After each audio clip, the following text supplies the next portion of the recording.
श्री राम सहकारी समिति द्वारा निर्माण रामपुरी कॉलोनी में वही निर्माण कार्य के वक्त मजदूरी करने वाला बंसी को देखभाल के लिए अस्थायी रूप से वहां पर रख दिया गया। उसके बाद उसकी मौत हो गई और कोविड के दौरान उसके दो बेटे मुनीम और राम आश्रय आकर रहने लगे। आखिर मां में लालच आ गई और वह इस इमारत को खाली करने के लिए एक बड़ी रकम की मांग की। इसे सीमित के हाथ पांव खोलने लगे और वह प्रशासन का सहारा लेने के लिए चक्कर काटने लगे। एक रिपोर्ट नेहा द्विवेदी के साथ। मैं श्री राम सहकारी आवास समिति का अध्यक्ष हूँ। मेरा नाम सभाजीत सिंह है, एडवोकेट हूँ। और आप जो है हमारे पूर्व अध्यक्ष रहे हैं, फाउंडर भी रहे हैं, रविन्द्रनाथ बनर्जी, और अध्यक्ष रहे। आप बनारस बार के भी अध्यक्ष रहे, मैं सेंट्रल बार का भी अध्यक्ष रहा हूँ। यहाँ बुलाने का एक उद्देश्य ये था कि हमारे कॉलोनी में जब फाउंडर के समय एक बंसी नाम का लेबर था जो यहाँ काम करता था और वो दूर से आता था, तो उसने आप लोगों से रिक्वेस्ट किया कि हमको रोज़ आना जाना पड़ता है, हमको यहीं रहने दीजिए। तो इन लोगों ने कहा कि ठीक है तुम रहो।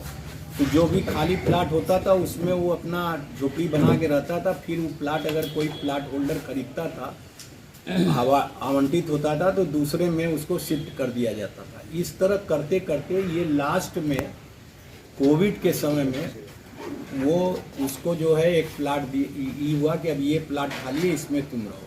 इस बीच में उसने अपने पूरे परिवार को, लड़कों वड़कों को, औरतों को, सबको बुला लिया, रहने लगा और उसकी डेथ हो गई। उसके डेथ के बाद चूँकि कोविड का पीरियड था तो हम लोगों ने डिस्टर्ब भी नहीं किया, रहते रहे।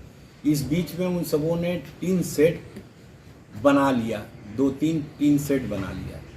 उसके बाद जब हम लोगों ने कहा कि भाई अब इस प्लाट को तुम खाली कर दो, तुमको दूसरी जगह दे रहे हैं, तो इन सबों ने जाने से इनकार कर दिया और गाली गलौज हेन टेन शुरू कर दिया।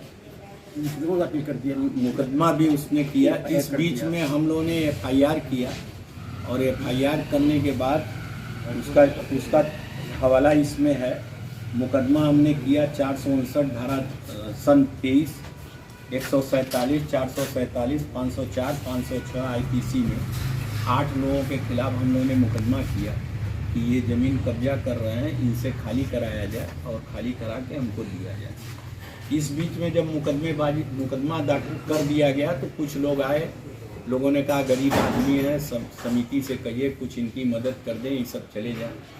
तो दोनों को पुलिस की देख रेख में ही पुलिस वालों ने भी कहा कि गरीब आदमी है, कुछ आप लोग इनकी मदद कर दीजिए। तो हम लोगों ने इन लोगों को 14 लाख दोनों परिवारों को दिया। RGTS और चेक के जरिए पेमेंट हुआ। वो पेमेंट लेने के बाद इन लोगों ने, एक ने रामनगर में जाके ज़मीन खरीद लिया, एक जो है गाजीपुर गया, वहाँ अपना व्यवस्था बना लिया। और फिर इन सबों ने कहा कि हमारा 2 तारीख तक वहाँ बन जाएगा, तो 2 तारीख तक हमको रहने दीजिए, 2 तारीख के बाद फिर हम जो है खाली कर देंगे। तो पुलिस वाले दरोगा जी ने भी कहा कि ठीक है 2 तारीख तक इनको टाइम दे दीजिए। हम लोगों ने टाइम दे दिया। 2 तारीख के बाद फिर 3 तारीख को हम लोगों ने पुलिस वालों से कहा कि भाई आपने कहा कि इनको टाइम दे दीजिए, हमने टाइम दे दिया, अब ये लोग खाली